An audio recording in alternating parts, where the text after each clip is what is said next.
இப்ப பிரச்சனை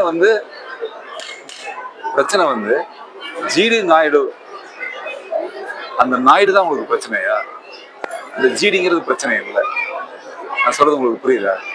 அவரும் பல அறிவியல் விஷயங்களை, பல விஷயங்களை கண்டுபிடிச்சிருக்கிறார். அவரும் சொல்றது, அவரும் நிறைய நல்ல விஷயங்கள், ஒரு கண்டுபிடிப்பு என்னன்னா நிறைய கண்டுபிடிப்புகள் அவரும் நிகழ்த்தி இருக்கிறாரு.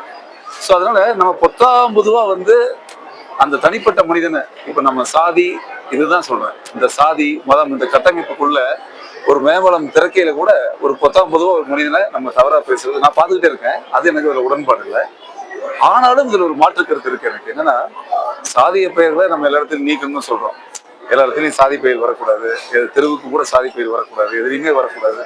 ஸோ எங்கேயுமே நதி, நீர்நிலைகள், ஆறுகள், சந்து, பொந்து, ஏரியா, எந்த இடத்துலையும் எந்த அடையாளம் இருக்கக்கூடாதுன்னு சொல்ல அது மனசார நம்ம எல்லாரும் வரவேற்கிற தமிழ்நாட்டு மக்கள். பட் அப்படி இருக்கிற சூழல்ல இந்த மாதிரி ஒரு அடையாளத்தோட பேர் வருதுன்னு வச்சுக்கோங்களேன், அது கண்டிப்பா நானும் ஏன்னு கேள்வி. ஸோ அப்போ அது ஒரு சமூக நீதிக்கும் சமத்துவத்துக்கும் இடமில்லாத ஒரு செயல்ங்கிறதுனா, அப்ப இதுதான் சமூக நீதின்னு நான் எப்படி எடுத்துக்கிறது? அந்த ஒரு கேள்வி இருக்குல்ல.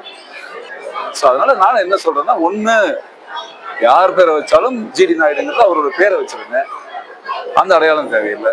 இல்லைன்னா நம்ம காலகாலமா இருக்கிற அடையாளம் நமக்கு தேவைதான் படுது. சரி, இதெல்லாம் ஒழிக்கணும்னா முதல்ல ஸ்கூல்ல நம்ம சர்டிஃபிகேட்லயே இருக்குல்ல, அதையே தூக்கிட்டா முடிஞ்சு வச்சுக்கல. ரொம்ப சிம்பிள் தானே, எதுக்கு நமக்கு போராட்டம் இல்லையா? ஸோ இதுதான் என்னுடைய கருத்து.